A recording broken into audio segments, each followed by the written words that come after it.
Hello everybody, welcome back to my channel, and today I'm going to be talking about, as you can see on my screen, I'm going to be talking about the United States Army. The reason why I'm going to be talking about the United States Army is that it is the land-dedicated branch of the U.S. military. The U.S. Army is often abbreviated to USA, but I'm not going to be calling it that in this video because I don't want to cause any confusion at all. The U.S. Army is one of the oldest branches in the U.S. military, being founded in 1775 at the start of the American Revolution, and that makes it around 249 years old, and it has been used in almost every single war that the U.S. has been involved in.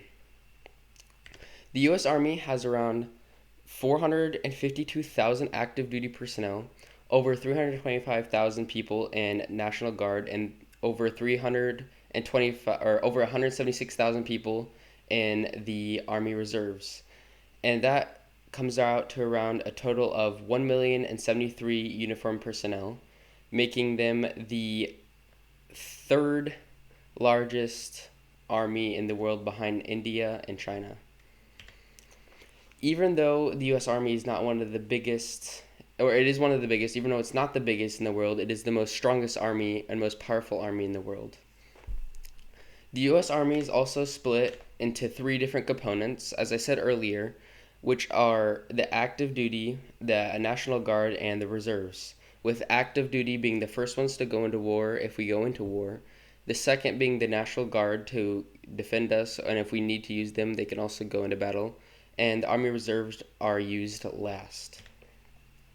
The U.S. Army uses a lot of different methods in combat, such as the use of mortar and heavy artilleries, with the strongest heavy artillery that we use, or the strongest mortar that we use, called the M120, which shoots 120 millimeter mortar shells.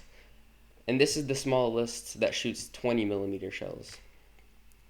The most common military vehicle that the U.S. Army uses is the HMMVW, or it can be called most commonly the Humvee, which is used for many different purposes, such as carrying troops or cargo, or being used as an ambulance.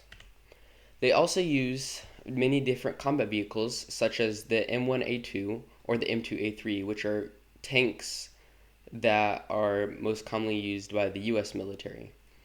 They can also use many different other things, like the M113, which is a armored personnel carrier, as you can see in this picture, and it's shortened to APC, and they use them to carry troops into battle or carry troops away from battle. Another vehicles that are used are MPVs, which are vehicles that are used and are protected against mines. The U.S. also has aviation inside their combat abilities, and they mainly use attack helicopters, as you can see in this picture. They also use other different kind of helicopters, which I'll go over in a moment. But the main one they use is the Apache attack helicopter. There's two pictures I just showed on the screen. Another different kind of helicopter they use is personnel carriers, as you can see in this picture. And that's mainly all they use. And they have around 750 helicopters in their arsenal. Basic training is located in Fort Benning in Georgia, and it lasts for about 10 months. And as you can see on the map, that's where Fort Benning is. The U.S. Army also has special forces like every other branch, and they are called Green Berets, and this is a picture of them in their uniform. And they are used for special operations, and they're used all around the world. And they are one of the most skilled special forces in the world because they are handpicked. And here are some more pictures of them in battle. And here are the different kind of regiments that they have.